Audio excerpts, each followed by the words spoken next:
भगवान के पास आए और बोले महाराज इतना बड़ा भारी गिरगिट आज तक मैंने संसार में नहीं देखा, आप चलकर देखें। प्रभु ने जब गिरगिट को स्पर्श किया तो उसका शरीर छूट गया और एक दिव्य रूप में प्रकट हुआ और अपना परिचय देने लगा। भगवान ने कहा तुम कौन हो, क्या कहता है? देखिए कितना अहंकार है उसकी भाषा में। निर्गो राम नरेंद्रो अहमिच्छा कुतनया प्रभु। हे प्रभु, भगवान साक्षात ब्रह्म पूज रहे हैं और फिर कितने अहंकार से कह रहा है।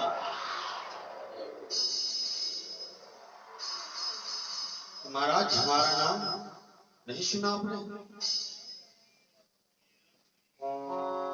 दानियों में कहीं भी अगर चर्चा चलती है तो मेरा नाम आता है। मैं इतना बड़ा दानी हूं। दानिश्चाख मानेषु जगते करणम अस्मृतम्। महाराज आपके कान में भी मेरा नाम जरूर पड़ा होगा क्योंकि मेरा इतना यश था। मैं इक्ष्वाक का पुत्र सूर्यवंशी राजा नृगु। कहने का परिचय का तरीका देखिए कैसे बता रहा है, कितना अहंकार है इसकी बात। भगवान ने पूछा अच्छा भैया इतने बड़े राजा और इतने बड़े दानी होकर ये गिरगिट काहे बन गए? जब इतने बड़े दानी थे तो गिरगिट काहे बने? क्या दान किया तुमने? नृग बोले महाराज मैं गौदान करता था।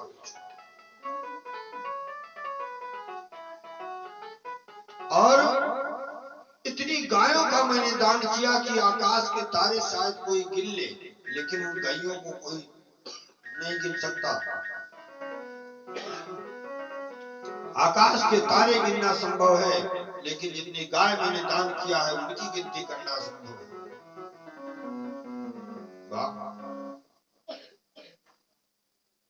राजा नृग ने अपना बढ़ चढ़ के परिचय दिया और भगवान बोले बूढ़ी टेढ़ी गाय को दान करते हो रहे होंगे।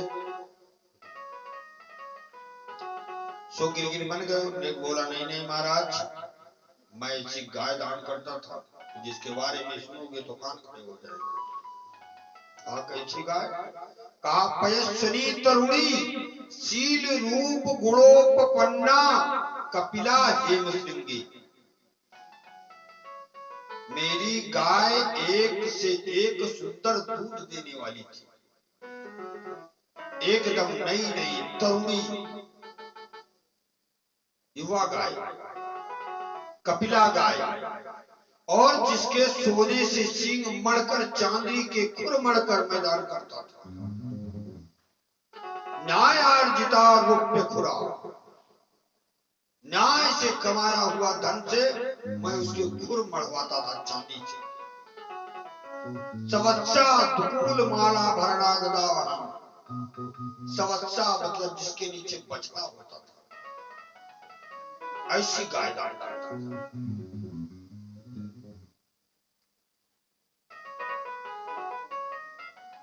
तो भगवान ने कहा तब गिरगिट काहे बने? कितनी गाय दान करते थे? तो कहा एक बार एक ब्राह्मण को मैंने एक गाय दान कर दी और ब्राह्मण के घर से वही गाय भागकर मेरी दूसरी गायों में फिर आकर मिल गई। मैं पहचान नहीं सका और वही गाय मैंने दूसरे ब्राह्मण को दान कर दी दूसरे दिन। तो वो ब्राह्मण लेकर जा रहा था और उधर से जिसको मैंने पहले दान किया था वो अपनी गाय लेने आ रहा था। जय जय भगवान श्री कृष्ण आपका कल्याण करें। जिसको मैंने पहले दिन दान दिया था वो लेने आ रहा था और जिसको मैंने दान दिया था वो लेकर जा रहा था। रास्ते में दोनों ब्राह्मणों की भेंट हुई।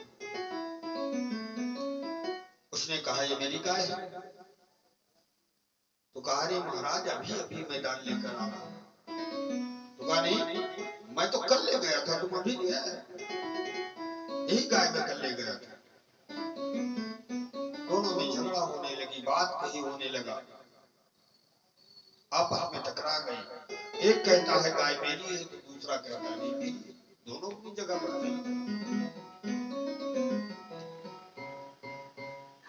मेरे समझ जब दोनों झगड़ा आया, दोनों ब्राह्मण मेरे पास आए, तो मैं कोई निर्णय नहीं कर पाया, क्योंकि मैंने दिया दोनों को था।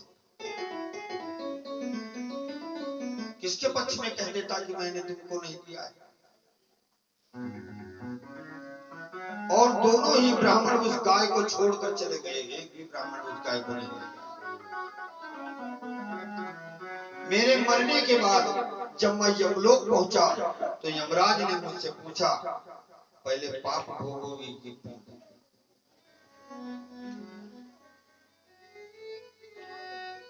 मैंने कहा पहले पाप भुगता दो, बाद में इकट्ठा पुण्य भोग लूंगा, क्योंकि सुख के बाद जब दुख मिलता है तो बहुत असहनीय होता है, और पहले जब दुख मिलता है और बाद में सुख मिलता है तो बड़ा प्रसन्नतादायक होता है।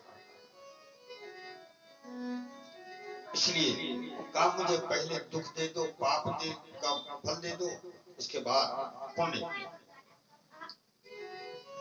सो पाप का परिणाम हुआ कि मैं गिरगिट बनकर कुएं में गिरा, और पुण्यों का उदय हो गया, तो आज स्वयं आपके श्री चरणों का दर्शन करके मैं कृतार्थ होकर जाना।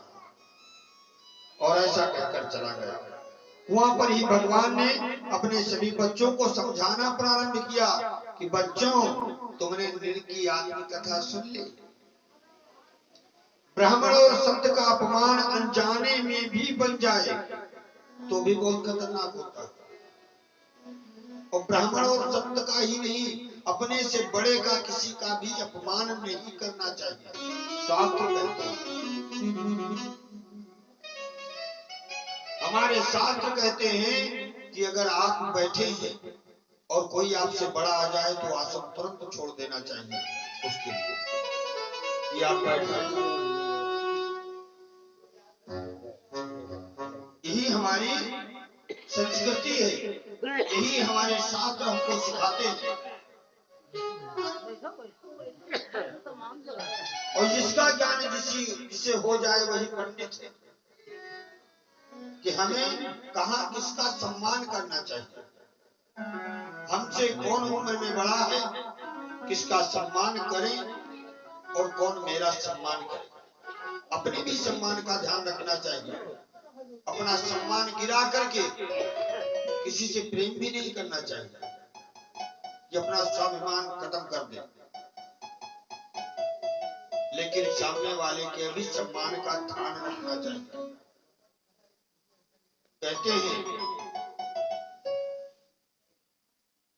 कि सत्यम ब्रूयात प्रेम ब्रूयात ना ब्रूयात सत्यम प्रेम। सत्य बोलो, लेकिन अप्रिय सत्य ना बोलो कि किसी को कष्ट पहुंचाओ। सत्य वैसे कड़वा होता है, लेकिन कहने के तरीके होने चाहिए। जैसे माता जी हैं, अगर उनको माता जी कहा जाए तो ठीक है, और पिताजी की दुल्हन कहा जाए तो